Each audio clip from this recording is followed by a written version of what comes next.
الحمد لله نحمده ونستعينه ونستغفره ونؤمن به ونتوكل عليه ونعوذ بالله من شرور أنفسنا ومن سيئات أعمالنا من يهده الله فلا مضل له ومن يضلله فلا هادي له ونشهد أن لا إله إلا الله وحده لا شريك له ونشهد أن سيدنا ومولانا محمدًا عبده ورسوله صلى الله عليه وعلى آله وأصحابه وبارك وسلم أما بعد فأعوذ بالله من الشيطان الرجيم بسم الله الرحمن الرحيم ومن يطع الله والرسول فأولئك مع الذين أنعم من النبيين والصديقين والشهداء والصالحين وحسن أولئك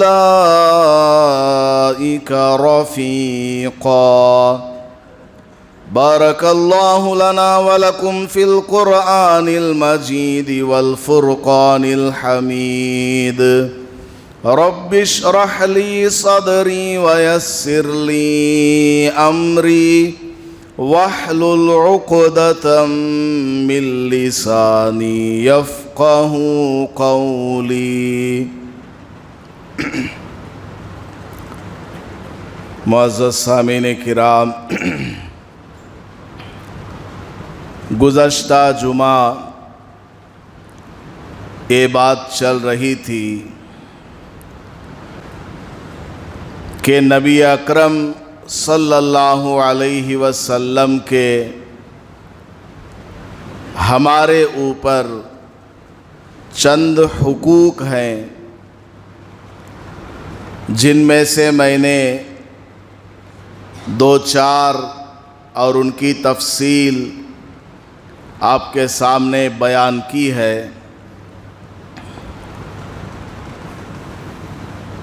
نبی پاک صلی اللہ علیہ وسلم کا ہمارے اوپر ایک حق یہ ہے کہ ہم آپ صلی اللہ علیہ وسلم سے سب سے زیادہ محبت کرنے والے بن جائیں۔ ہمارے دلوں میں سب سے زیادہ محبت اگر کسی کی ہو تو سب سے پہلے نمبر پر اللہ کی محبت ہمارے دلوں میں ہونی چاہیے، اس کے بعد رسول اکرم صلی اللہ علیہ وسلم کی محبت ہمارے دلوں میں ہونی چاہیے۔ نبی پاک صلی اللہ علیہ وسلم سے جس قدر ہمارے دلوں میں محبت ہوگی، اسی قدر ہمیں آپ صلی اللہ علیہ وسلم کے نقش قدم پر چلنا آسان ہو جاتا ہے۔ جب کسی آدمی کو کسی سے محبت ہو جاتی ہے تو وہ اپنے محبوب کی چاہت کو اپنی چاہت بنا لیتا ہے۔ اس کا محبوب جن چیزوں کو پسند کرتا ہے وہ محبت کرنے والا بھی ان چیزوں سے محبت کرنے لگتا ہے۔ تو نبی پاک صلی اللہ علیہ وسلم کی ذات سے محبت کرنے کا ایک اہم فائدہ یہ ہے کہ ہمیں آپ صلی اللہ علیہ وسلم کی سنتوں پر چلنا اور آپ کی عادتوں کو اپنی زندگی میں اختیار کرنا آسان ہو جاتا ہے۔ تو نبی پاک صلی اللہ علیہ وسلم سے ہمیں دل و جان سے محبت کرنی چاہیے۔ حضرت امی عائشہ رضی اللہ عنہا بیان فرماتی ہیں، ایک مرتبہ ایک صحابی حضور اقدس صلی اللہ علیہ وسلم کی خدمت میں حاضر ہوئے اور عرض کیا، یا رسول اللہ، مجھے آپ سے بڑی محبت ہے، میں آپ سے دور ہوتا ہوں، آپ کی مجلس سے الگ ہوتا ہوں، بازار جاتا ہوں، گھر چلا جاتا ہوں، بیوی بچوں کے درمیان رہتا ہوں، میرے دل میں جب کبھی آپ کا خیال آتا ہے تو میں دوڑ کر آپ کی خدمت میں حاضر ہو جاتا ہوں، 2-4 منٹ آپ کی مجلس میں بیٹھ جاتا ہوں، آپ کا چہرہ انور کا دیدار کر لیتا ہوں، میرے دل کو بڑا سکون حاصل ہو جاتا ہے۔ لیکن موت کا آنا یقینی ہے، ایک دن ایسا آئے گا کہ میں مر جاؤں گا اور آپ صلی اللہ علیہ وسلم کا بھی وصال ہو جائے گا۔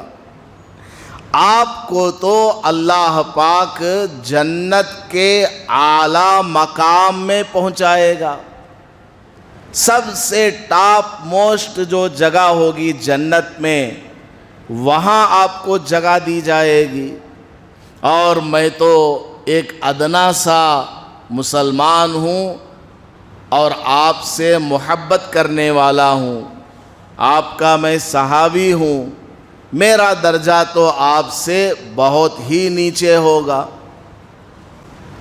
دنیا میں جب دل چاہا میں آپ کی خدمت میں آتا اور آپ کا دیدار کر لیتا، جس سے میرا پیٹ بھر جاتا آپ کا چہرہ دیکھ کر کے۔ لیکن جنت میں تو آپ اونچے مقام پر فائز ہوں گے، میں کہیں نیچے کنارے پر پڑا ہوں گا، تو مجھے جنت میں اگر شوق ہو جائے، جنت میں اگر دل چاہے کہ آپ کا دیدار کروں، تو وہاں اتنی بلندی پر اور اونچائی والے مقام پر میں کیسے آ پاؤں گا؟ ابھی اس صحابی نے یہ سوال پوچھا ہی تھا اور جانے ہی والے تھے، جواب ابھی نہیں ملا، حضرت جبرائیل علیہ السلام 7 آسمان سے آ گئے، حضور اقدس صلی اللہ علیہ وسلم کی خدمت میں آئے اور آ کر کے ایک آیت سنائی، اللہ کی طرف سے نازل کی۔ کیا آیت ہے؟ سورہ نساء کی آیت ہے، وَمَن يُطِعِ اللَّهَ وَالرَّسُولَ، جو آدمی اللہ کی اطاعت کرتا ہے اور رسول اللہ صلی اللہ علیہ وسلم کی اطاعت کرتا ہے، فَأُولَئِكَ مَعَ الَّذِينَ أَنْعَمَ اللَّهُ عَلَيْهِمْ مِنَ النَّبِيِّينَ وَالصِّدِّيقِينَ وَالشُّهَدَاءِ وَالصَّالِحِينَ۔ دنیا میں جو آدمی اللہ کی اطاعت کرتا ہے، اس کی عبادت کرتا ہے، فرما برداری کرتا ہے اور رسول پاک صلی اللہ علیہ وسلم کی پیروی کرتا ہے، ان کی اتباع کرتا ہے، تو کل قیامت میں اس کو پیغمبروں کی معیت نصیب ہوگی۔ یعنی وہاں جانے کے بعد اگرچہ پیغمبروں کا مقام اور درجہ بہت بلند ہوتا ہے، لیکن جب بھی ان کا دل چاہے نبی پاک صلی اللہ علیہ وسلم سے ملاقات نصیب ہو جائے گی۔ جس پیغمبر سے ملنا چاہیں اس پیغمبر سے ملاقات نصیب ہو جائے گی۔ تو نبی پاک صلی اللہ علیہ وسلم سے صحابہ اس قدر محبت کیا کرتے تھے کہ دنیا میں تو ہم آپ کا دیدار کر لیتے ہیں، وفات کے بعد کیا ہوگا؟ اللہ تعالیٰ نے آیت نازل فرمائی اور تسلی دی کہ جنت میں بھی تم کو حضور اقدس صلی اللہ علیہ وسلم سے ملاقات اور ان کی معیت نصیب ہوا کرے گی۔ وہ خوش ہو کر کے صحابی چلے گئے۔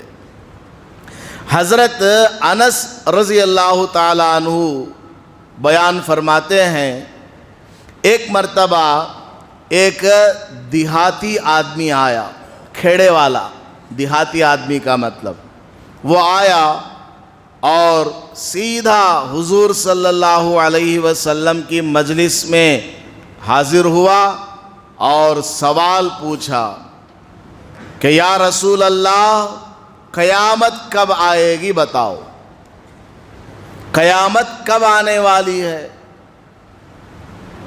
صحابہ سن کر بہت زیادہ تعجب میں پڑ گئے، یہ کیسا آدمی ہے، آتے ہی ڈائریکٹ بالکل دنیا ختم ہونے والی جو چیز ہے اس کے بارے میں سوال پوچھ رہا ہے، اور دیکھنے میں سیدھا سادہ آدمی، کھیڑے والا، گاؤں والا معلوم ہوتا ہے، اور سوال بہت بڑا کیا۔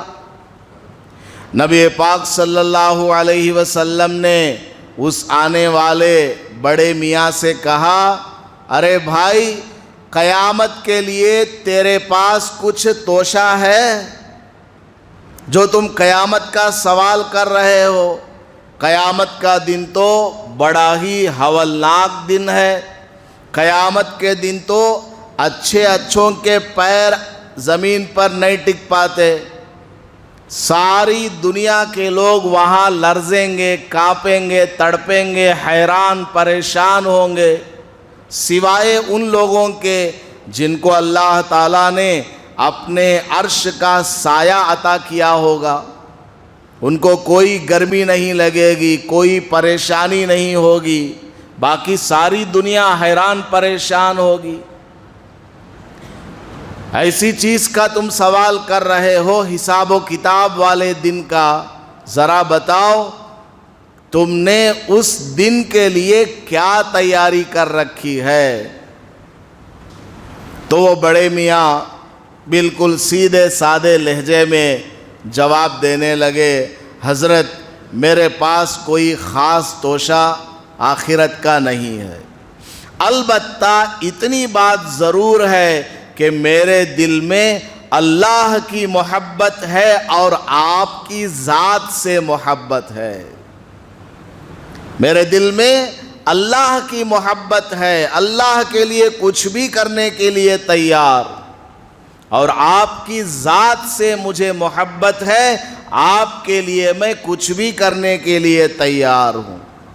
تو نبی پاک صلی اللہ علیہ وسلم نے ارشاد فرمایا، المرء مع من احبا، کہ آدمی کا حشر اسی کے ساتھ ہوگا جس سے وہ دنیا میں محبت کیا کرتا تھا۔ وہ بوڑھا آدمی خوش ہو گیا کہ میرے دل میں حضور کی محبت ہے، کل قیامت میں حضور کے ساتھ رہوں گا، مجھے نو ٹینشن۔ حضرت انس بن مالک رضی اللہ تعالیٰ عنہ فرماتے ہیں، ہم نے حضور کی مجلس میں بہت ساری باتیں سنی ہے، پوری زندگی میں ہم نے حضور صلی اللہ علیہ وسلم سے بہت ساری بشارتیں سنی ہیں، جنت کی بشارتیں، وہاں کی نعمتیں، فلاں چیز کی فلاں فضیلت ہے، یہ ہے وہ ہے، لیکن جس دن یہ بڑے میاں آئے اور آ کر کے سوال پوچھا اور حضور نے ریورس سوال کیا کہ قیامت کے لیے تو نے کیا تیاری کر رکھی ہے، اور اس نے جواب دیا کہ میرے پاس کوئی خاص تیاری نہیں ہے، البتہ میرے دل میں اے حضور آپ سے محبت ہے، اللہ سے محبت ہے، تو حضور نے فرمایا چلو کل قیامت میں تمہارا حشر تمہاری محبوب چیز کے ساتھ ہوگا، یعنی میرے ساتھ ہوگا، نو ٹینشن۔ تو جب یہ بات ہم لوگوں نے سنی، اس دن اتنی خوشی ہوئی، اتنی خوشی ہوئی، پوری زندگی میں کبھی ایسی خوشی ہمیں نہیں ہوئی کہ کتنی معمولی سی چیز ہے، چھوٹا سا عمل ہے، حضور اقدس صلی اللہ علیہ وسلم کی ذات سے ہم محبت کرنے والے بن جائیں، حضور کے نام سے محبت، حضور کی چیزوں سے محبت، حضور کے شہر مدینہ منورہ سے محبت، حضور کی مسجد سے محبت، حضور کی سنتوں سے محبت ہمارے دلوں میں آنا چاہیے۔ حضرت ابو بکر صدیق رضی اللہ تعالیٰ عنہ سب سے زیادہ حضور سے محبت کرنے والے، دل و جان حضور کے لیے حاضر۔ حضرت عمر فاروق رضی اللہ تعالیٰ عنہ نے ایک مرتبہ سوچا، یہ ابو بکر ہمیشہ آگے بڑھتا رہتا ہے، جو بھی دین کا کام آتا ہے، جہاں بھی کچھ قربانی دینی پڑتی ہے، جو بھی آرڈر نبی پاک صلی اللہ علیہ وسلم کے دربار سے آتا ہے، ابو بکر اول نمبر پر، اس بار میں اول نمبر پر جاؤں گا، کبھی کبھی میرا پوزیشن بھی فرسٹ آنا چاہیے۔ ایک مرتبہ حضور صلی اللہ علیہ وسلم نے اعلان فرمایا، مال صدقہ کرو، کچھ مال کی ضرورت ہے، فلاں فلاں جگہ چاہیے، اپنے گھروں سے مال لے کر کے آؤ۔ حضرت عمر رضی اللہ تعالیٰ عنہ نے سوچ لیا، آج میں اول پوزیشن لے کر آؤں گا، ابو بکر رضی اللہ تعالیٰ عنہ سیکنڈ پوزیشن میں آئیں گے۔ یہ سوچ کر گھر گئے، جو ملا ادھر ادھر ہاتھ لگایا، سمیٹا، لے کر کے آ گئے۔ حضرت ابو بکر رضی اللہ تعالیٰ عنہ بھی اپنے گھر گئے، وہ بھی لے کر کے آئے۔ نبی پاک صلی اللہ علیہ وسلم نے پوچھا، اے عمر کیا لے کر کے آیا ہے، کتنا لے کر کے آیا ہے؟ حضرت عمر فاروق رضی اللہ تعالیٰ عنہ نے عرض کیا کہ حضرت میرے گھر میں جو کچھ تھا اس کا آدھا آدھا لے کر کے آیا ہوں، جو راشن ہے، کپڑا ہے، سامان ہے، پیسہ ہے، ہر چیز کا آدھا آدھا میں لے کر کے آیا ہوں، تھوڑا ہی گھر والوں کے لیے چھوڑا ہوں۔ نبی پاک صلی اللہ علیہ وسلم نے فرمایا، ماشاءاللہ بہت اچھا، اے میرے دیوانے ابو بکر تو کیا لے کر آیا ہے؟ ما ابقیتا لأہلک یا ابا بکر، اے ابو بکر تو اپنے گھر والوں کو کیا چھوڑ کر آیا؟ عمر تو آدھا لے کر کے آیا، آدھا چھوڑ آیا ہے، اے ابو بکر تو بتا کیا چھوڑ کر کے آیا اپنے گھر والوں کے لیے؟ حضرت ابو بکر رضی اللہ تعالیٰ عنہ نے جواب میں عرض کیا، ابقیت لہم اللہ ورسولہ، کہ حضرت میں نے اپنے گھر والوں کے لیے اللہ کو اور رسول اللہ کو چھوڑ کر کے آیا ہوں، یعنی اللہ کی محبت اور رسول اللہ کی محبت چھوڑ کر آیا ہوں کہ اس کے سامنے سب کچھ قربان ہے، سب حاضر ہے۔ آپ کا آرڈر آ گیا کہ اللہ کے راستے میں خرچ کرنا ہے، اللہ کی محبت میں، رسول اللہ کی محبت میں، گھر میں جو کچھ تھا ٹوٹل میں لے کر کے حاضر ہوا۔ حضرت عمر فاروق رضی اللہ تعالیٰ عنہ نے دیکھا کہ یہ ابو بکر معمولی آدمی نہیں ہے۔ اس دن کان پکڑ لیے اور ابو بکر سے کہنے لگے، لا اسابقک فی شیء ابدا، اے ابو بکر آج میں لکھ کر کے ایگریمنٹ دیتا ہوں، آج کے بعد میں کبھی بھی تم سے آگے نہیں بڑھ سکتا، میری سوچ سے، خواب و خیال سے بھی تم آگے عمل کرتے ہو۔ ایک مرتبہ حضرت ابو بکر صدیق رضی اللہ تعالیٰ عنہ کی رونے کی آوازیں آ رہی ہیں، 5 منٹ ہو گیا، 10 منٹ ہو گیا، آدھا گھنٹہ ہو گیا، سجدے میں پڑے ہوئے ہیں، خوب رو رہے ہیں، خوب رو رہے ہیں، دعا مانگ رہے ہیں۔ فارغ ہوئے، گھر والوں نے پوچھا کیا ہوا، اس قدر آپ رو رہے ہیں؟ حضرت ابو بکر صدیق رضی اللہ تعالیٰ عنہ نے کہا کہ میرے پاس جو بھی مال ہوتا ہے میں حضور کی خدمت میں لے جا کر کے پیش کرتا ہوں۔ میرے دل میں خیال آیا جب میں حضور کو دیتا ہوں تو میرا ہاتھ اوپر رہتا ہے اور میرے آقا کا ہاتھ نیچے ہو جاتا ہے۔ میرا دل اس کو گوارا نہیں کرتا کہ سرکار دو عالم صلی اللہ علیہ وسلم کا ہاتھ نیچے چلا جائے، میرا اوپر رہے۔ بہت تڑپتا ہوں، اس لیے میں نے اللہ سے دعا مانگی ہے، اے اللہ میرے پاس جتنا بھی مال ہے حضور کے دل میں یہ بات ڈال دینا کہ حضور میرے مال کو اپنا مال سمجھ کر کے خود سے ہاتھ ڈال کر کے لے اور خرچ کرے، میری طرف سے نو آبجیکشن۔ اور حضور صلی اللہ علیہ وسلم اپنے خوشی سے مجھے کہا کریں ابو بکر یہ لے کر آ، وہ لے کر آ، اور میں خرچ کر دیا کروں۔ چنانچہ اللہ تعالیٰ نے حضرت ابو بکر صدیق رضی اللہ تعالیٰ عنہ کی دعا قبول فرمائی۔ نبی پاک صلی اللہ علیہ وسلم کے دل میں وہ بات ڈال دی، اور حضور حضرت ابو بکر سے کہا کرتے تھے لاؤ بھائی اتنا لے کر آؤ، فلاں لے کر آؤ، خرچ کرنا۔ اور ایک مرتبہ صحابہ سے کہنے لگے تم سب میں سب سے زیادہ احسان کرنے والا مجھ پر اور سب سے زیادہ وفادار فرما بردار اگر کوئی ہے تو وہ ابو بکر ہے۔ میں نے سب کا احسان چکا دیا، عمر کا بھی، عثمان کا بھی، علی کا بھی، فلاں کا بھی، فلاں کا بھی، سب کا احسان میں نے چکا دیا۔ ابو بکر کا احسان اللہ تعالیٰ قیامت میں چکائے گا۔ اس قدر حضرت ابو بکر صدیق رضی اللہ تعالیٰ عنہ کو حضور صلی اللہ علیہ وسلم سے محبت ہے۔ ایک مرتبہ نبی پاک صلی اللہ علیہ وسلم نے دیکھا کہ حضرت ابو بکر صدیق رضی اللہ تعالیٰ عنہ کا کرتہ مبارک پھٹا ہوا ہے، بالکل بوسیدہ ہے۔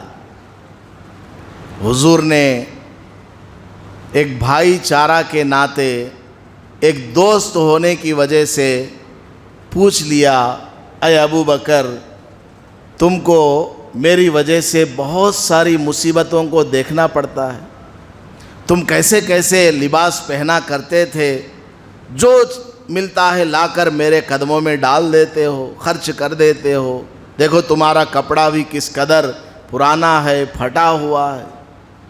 تو حضرت ابو بکر رضی اللہ تعالیٰ عنہ نے عرض کیا اما لو عشت عمر الدنیا وعذب به جميعا اشد العذاب لا يفرحني بفرح الملح۔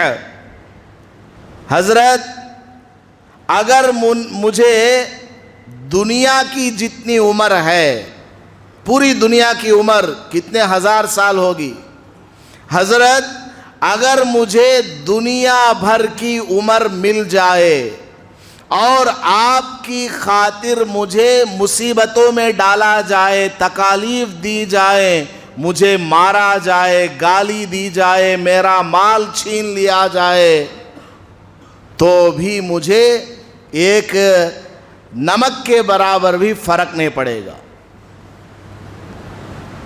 معمولی سی بات ہے میرے لیے، آپ کے نام پر فدا ہونا میرے لیے کچھ بھی نہیں ہے، میرے لیے سب کچھ آپ ہیں، سب کچھ میرے لیے آپ ہیں، میں ہر چیز کو آپ کے لیے فنا کرنے کے لیے حاضر۔ حتیٰ کہ ایک عجیب بات حدیث میں ملتی ہے، حضرت ابو بکر رضی اللہ تعالیٰ عنہ کے ابا ابو قحافہ ابھی ایمان نہیں لائے تھے، مسلمان نہیں تھے۔ ایک مرتبہ کچھ انبن ہو گئی، بات چیت ادھر ادھر ہو گئی، تو حضرت ابو بکر رضی اللہ تعالیٰ عنہ کے ابا نے حضور کو کچھ بول دیا. ایمان نہیں لائے تھے ابھی، حضور کو کچھ بول دیا کہ آپ ایسے ہیں ویسے ہیں. حضرت ابو بکر رضی اللہ تعالیٰ عنہ نے سنا تو سیدھا اپنے باپ کو ایک تماچا مار دیا. باپ کو ہی تماچا مار دیا کہ تم میرے آقا کو ایسے بولتے ہو، ساری دنیا کے یہ پیغمبر ہیں، تمام نبیوں کے سردار ہیں، ان کو تم برا بھلا کہتے ہو. باپ کو تو حالانکہ کوئی مارتا نہیں ہے، لیکن وہ ایمان نہیں لائے تھے اور حضور کو برا بھلا کہہ رہے تھے. حضرت ابو بکر رضی اللہ تعالیٰ عنہ کا دل نہیں مانا اور سیدھا تماچا رسید کر دیا. بعد میں اللہ تعالیٰ نے ان کو ایمان کی دولت سے سرفراز فرمایا. حضرت ابو بکر رضی اللہ تعالیٰ عنہ کے ابا مسلمان ہو گئے. چند دنوں بعد انہوں نے معافی بھی مانگ لی ہوگی. بہرحال ایک مرتبہ فتح مکہ کے موقع پر حضرت ابو بکر رضی اللہ تعالیٰ عنہ اپنے ابا کو حضور کی خدمت میں لے کر آئے. ابا کی آنکھیں چلی گئی، نابینا تھے. حضور کے پاس اپنے ابا کو حضرت ابو بکر لے کر آئے اور کہنے لگے کہ میرے ابا جان آپ کی خدمت میں حاضر ہوئے ہیں. حضرت نبی پاک صلی اللہ علیہ وسلم نے فرمایا ان کو میرے پاس کیوں لائے؟ یہ تو معذور ہے، نابینا ہے، میں خود ان کے پاس آ کر کے ان کو کلمہ پڑھا دیتا، میں خود ان کو مسلمان بنا دیتا، چل کر میں آتا. تو حضرت ابو بکر رضی اللہ تعالیٰ عنہ نے عرض کیا کہ حضرت میرے دل نے چاہا کہ میرے ابا جان آپ تک چل کر کے آئیں تو اس چلنے پر بھی قدم قدم پر ابو کو ثواب ملے، اس لیے میں خود ان کو لے کر کے آیا ہوں اور آپ سے ان کو مسلمان بنوانا ہے، کرانا ہے. پھر عرض کرنے لگے کہ حضرت ایک اور بات آپ کے سامنے عرض کرنا چاہتا ہوں. میرے ابا کے مسلمان ہونے پر مجھے اتنی خوشی نہیں ہے جتنی خوشی آپ کے چچا ابو طالب اگر مسلمان ہو جاتے تو مجھے حاصل ہوتی. مطلب کیا ہے؟ حضور صلی اللہ علیہ وسلم کو اپنے باپ سے بھی زیادہ حضور کے چچا کی فکر ہے. میرے آقا کے رشتہ دار وہ آگے بڑھیں، وہ مسلمان ہو جائیں، وہ ترقی کریں، سب کچھ حضور صلی اللہ علیہ وسلم کے لیے قربان کرنے کے لیے حضرت ابو بکر رضی اللہ تعالیٰ عنہ تیار. ایک مرتبہ نبی پاک صلی اللہ علیہ وسلم نے طواف کیا.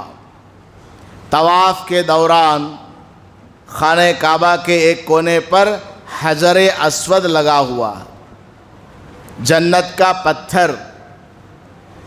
حضور صلی اللہ علیہ وسلم جب طواف کرتے ہوئے حجر اسود کے پاس آئے تو اس کو کہنے لگے تو ایک پتھر ہے، نہ فائدہ پہنچانے کی صلاحیت تجھ میں ہے اور نہ تو نقصان پہنچا سکتا ہے.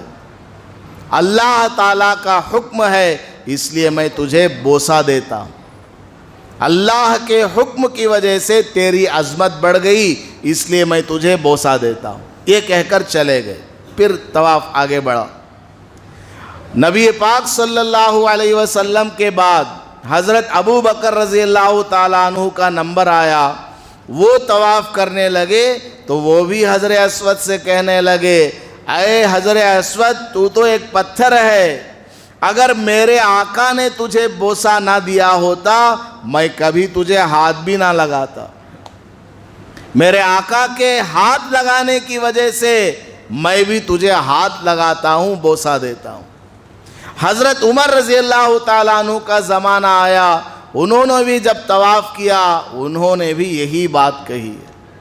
بلکہ حضرت عمر رضی اللہ تعالیٰ عنہ اپنے ساتھیوں سے کہنے لگے کہ طواف کے شروع کے 3 چکر میں رمل کیا جاتا ہے۔ رمل کا مطلب اپنا داہنا کندھا جو ہے ایسا ہلا ہلا کر اکڑ کر کے پہلوانوں کی طرح چلنا۔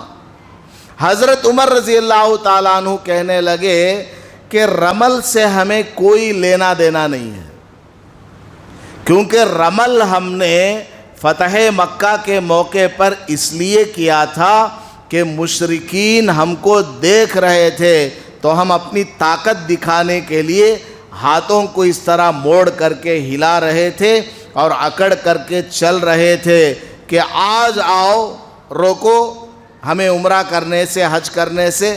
اس سے پہلے تو روکتے تھے، آج دکھاؤ ہمارے پاس دیکھو کتنی طاقت ہے۔ اس لیے ہم نے اس وقت کیا تھا، حضور نے کیا تھا، لیکن اب تو کوئی مشرک یہاں ہے نہیں دیکھنے والا، ہمیں رمل سے کوئی لینا دینا نہیں ہے، لیکن میرے آقا نے چونکہ کیا ہے اس لیے میں حکم دیتا ہوں کہ میں بھی کروں گا، تم بھی کرو۔ قیامت تک آنے والا ہر مسلمان حضور کی اس ادا کو کیا کرے گا، حضور کی محبت میں۔ صحابہ رضی اللہ تعالیٰ عنہم نے عمل کر کے بتایا کہ نبی پاک صلی اللہ علیہ وسلم کی محبت ہمارے دلوں میں پیوست ہونی چاہیے، رگ و ریشے میں حضور صلی اللہ علیہ وسلم سے محبت ہونی چاہیے۔ حضرت عمر رضی اللہ تعالیٰ عنہ کے پاس ایک نیا جبہ آیا، نیا جبہ، کرتا انہوں نے پہن لیا تو کیا ہو گیا، یہ آستین انگلیوں سے باہر آ گیا، اتنا لمبا ان سائز۔ تو انہوں نے اپنے بیٹے کو بلایا، عبداللہ کو، اے عبداللہ ادھر آؤ، جاؤ چاقو لے کر کے آؤ، میری انگلیوں سے باہر جتنا کپڑا ہے آستین کا اسے چاقو سے کاٹو۔ تو بیٹے نے، عبداللہ ابن عمر نے چاقو سے کاٹا، لیکن چاقو سے کاٹیں گے تو سیدھا کٹے گا کیا؟ ہو بالکل ٹیڑھا میڑھا کٹ گیا، ڈیزائن وہ ایسے ویسے ہو گیا۔ تو بیٹے نے کہا کہ ابا جان آپ اگر اجازت دے کینچی لے کر کے آتا ہوں، اس کو تھوڑا سیدھا کر دیتا ہوں۔ تو حضرت عمر رضی اللہ تعالیٰ عنہ نے فرمایا، اے بیٹے کینچی کی ضرورت نہیں ہے، نبی پاک صلی اللہ علیہ وسلم نے بھی ایک مرتبہ جبہ زیب تن فرمایا تو آپ کی آستین بھی انگلیوں سے باہر تھی، آپ نے چاقو منگا کر کے کٹوایا تھا، حضور کی آستین سیدھی نہیں تھی۔ میں کون سا کھیت کی مولی کہ میری آستین سیدھی ہو جائے، مجھے کوئی ضرورت نہیں ہے کہ آستین سیدھی ہو جائے، حضور نے ایسے کٹوایا تھا، میں بھی ایسے ہی کٹواتا ہوں، اس کو ایسے ہی رہنے دے، کینچی مت لا۔ حضور صلی اللہ علیہ وسلم سے ایسی محبت۔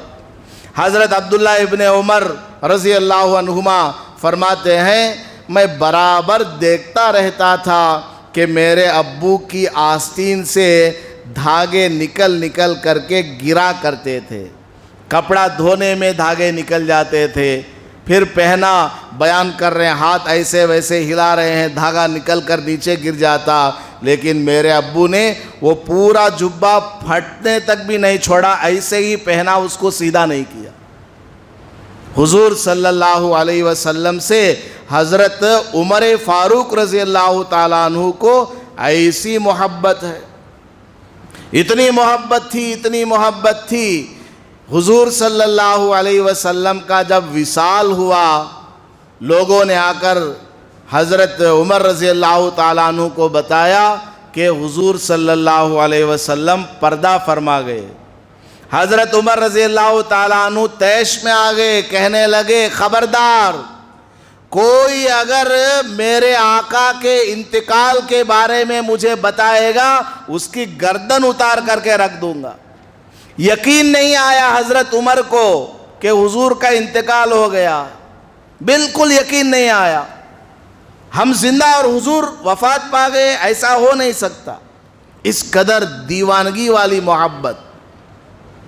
حضرت ابو بکر رضی اللہ تعالیٰ عنہ حضور کے کمرے سے باہر تشریف لائے، ممبر پر چڑھے، اور بیان کیا. بیان کر کے کہنے لگے اللہ تعالی ہمیشہ زندہ رہنے والا ہے, اس کو کبھی موت نہیں آتی, باقی سب انسان کو موت آتی ہے. وَمَا مُحَمَّدٌ إِلَّا رَسُولٌ, محمد صلی اللہ علیہ وسلم تو اللہ کے بھیجے ہوئے رسول ہیں, بس ان کو بھی وفات آتی ہے. آپ پردہ فرما گئے. صحابہ فرماتے ہیں جب ہم نے حضرت ابو بکر رضی اللہ تعالیٰ عنہ کی زبان مبارک سے قرآن کریم کی اس آیت کو سنا تو آج ہمیں اس کا مطلب سمجھ میں آیا. حالانکہ ہم اس کو بار بار پڑھا کرتے تھے تلاوت کے دوران, اور نماز میں اس سورت کو پڑھتے تھے, اور یہ آیت ہماری زبان پر جاری ہوا کرتی تھی, لیکن آج اس کا اصلی مطلب ہمیں سمجھ میں آیا. ایسا لگتا ہے کہ یہ آیت آج ابھی نازل ہو رہی ہو.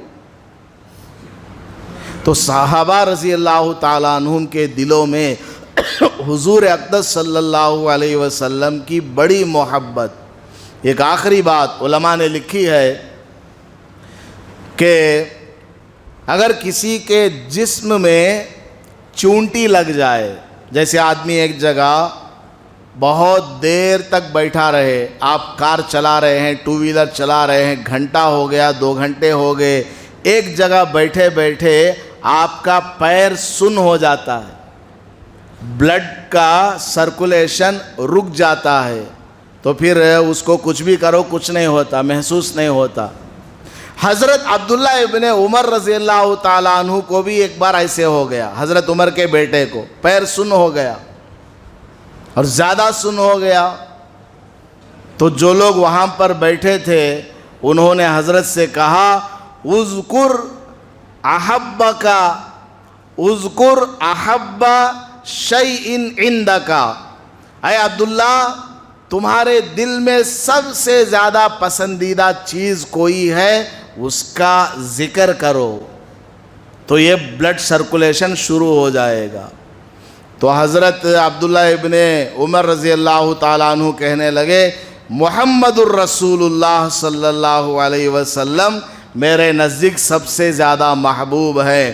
تو جیسے ہی ان کی زبان سے حضور کا نام جاری ہوا, حضور پر درود جاری ہوا, تو فوراً پیر کا جو سن ہونا تھا وہ ختم ہو گیا, بلڈ سرکولیشن شروع ہو گیا.